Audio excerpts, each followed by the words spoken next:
For cleaning the machine, this is something that you want to do on a regular basis. We say every 2 to 3 bobbins worth.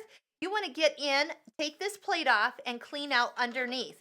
Now, we're only talking about cleaning. On the Husqvarna Viking, there is no oiling that needs to be done.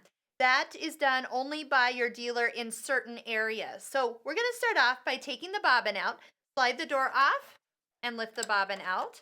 Now, the machine is threaded right now. So, instead of pulling the spool up and dragging the thread all the way back up through the machine, what I would recommend, take your scissors, clip the thread up at the spool, and pull all the thread down and out the needle. Why? Because if you've got a lot of lint build up down here and you drag that up through your machine, that's just not going to be fun for the machine at a later time. You want to keep that lint always coming this way and not backwards.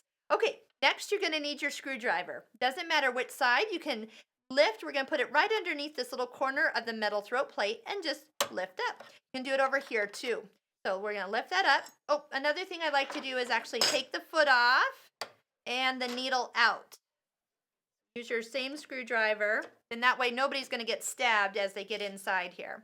Next, you're going to lift up this small area. It is loose. It's just kind of a U-shaped cover. Set that aside, and then you can reach in here, and this is your bobbin case. And as you will find, there will be a lot of lint that will gather up inside and underneath this area, the little part that goes around. Let me go ahead and show you if I can. Yep, we can. There's a little hook or sharp point right in here. You're going to notice that as I take one full stitch, that little basket travels 2 times around just to make one stitch of your machine. So there's a lot of action going on there.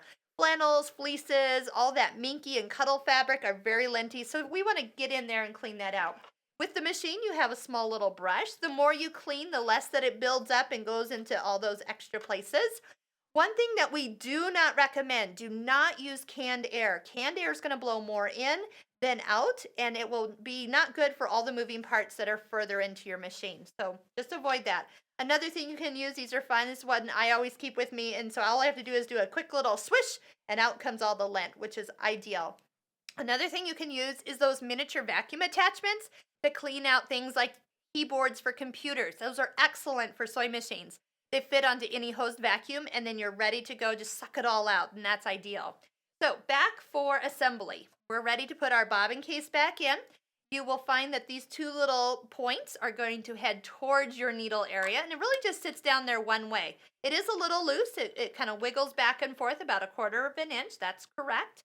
The small U-shaped cover goes on next. Just put this small little part down even with the machine and then just set it flat. You'll notice it will be flush when it's done correctly. The throat plate goes on next. Just line up the part on the back, the little nub, with the part on the back of the machine behind the foot.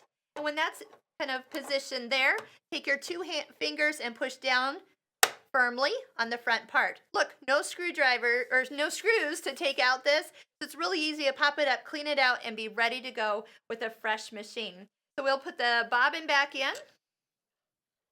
Click that in. We'll cut her there. We'll put the cover back on first. And then press your foot on, then needle. Do you know why? It's a lot easier to know where that needle is going to go up when the presser foot is there to place the point down. And then just go ahead and slide that up. Put a new needle in, of course, as you find you have cleaned the machine. I'm sure it's probably time to change that. And you are ready to go. We just need to thread up the machine, and off to sewing we go.